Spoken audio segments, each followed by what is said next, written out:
Cette semaine à Info.tvc, le Centre Éclosion récolte les profits du gala de lutte NSPW. La rivière Matapédia est à son plus bas niveau en 28 ans. La ville d'Amqui inaugure son hôtel de ville et l'espace sportif Desjardins. Ouverture d'un lieu de retour consigne-action à Amqui.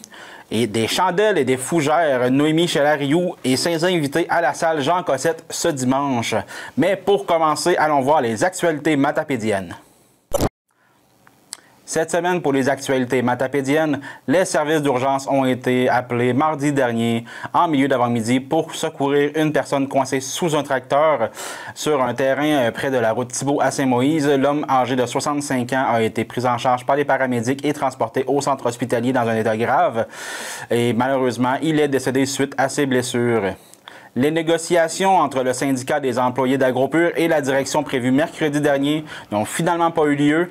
Rien n'est prévu avant au moins le 20 novembre. Le président de la CSD, Carl Dufour, sera présent à Amqui afin de faire du piquetage avec les employés de l'usine afin de démontrer son soutien aux travailleurs.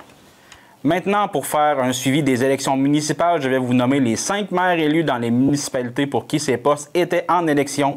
Allons-y en ordre alphabétique. Donc, tout d'abord, à Albertville, Martin Landry a été élu et a ainsi gardé son siège. À Saint-Léon-le-Grand, Aubert Turcotte, conseiller sortant, a été élu face au maire sortant Jean Combe-Lévesque. Pour ce qui est de Saint-Tarcisius, Sophie Lapointe l'a emporté haut la main face à ses opposants Jocelyn Jean et Jacques Rochon. Du côté de Saint-Vianney, Georges Guénard, maire sortant en poste depuis 2001, a pu conserver son siège avec tout près de 64% des voix face à Patrick Lebrun et Régent Michaud.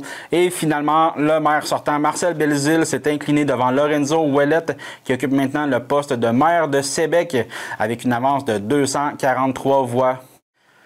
Le député bloquiste Maxime Blanchette-Jonca dénonce le plus récent budget fédéral qu'il qualifie de fumisterie comptable, visant à masquer un déficit de 68 milliards de dollars. Selon lui, le gouvernement Carney ignore les 6 demandes du Bloc québécois, notamment en santé, en logement et le pouvoir d'achat des aînés. Il critique aussi l'abandon dans la lutte climatique au profit des pétrolières, tout en saluant quelques avancées comme la fin des taxes sur les aéronefs et la reconnaissance des projets régionaux. Le Bloc juge ce budget conservateur et centralisateur, loin des priorités des Québécois.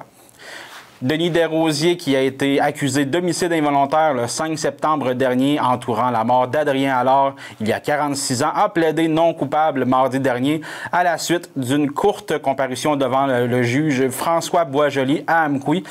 Desrosiers a fait part de sa décision par le biais de son avocate qui a demandé la remise du dossier au 12 décembre et a été remis en liberté sous condition moyennant un dépôt de 2000 $.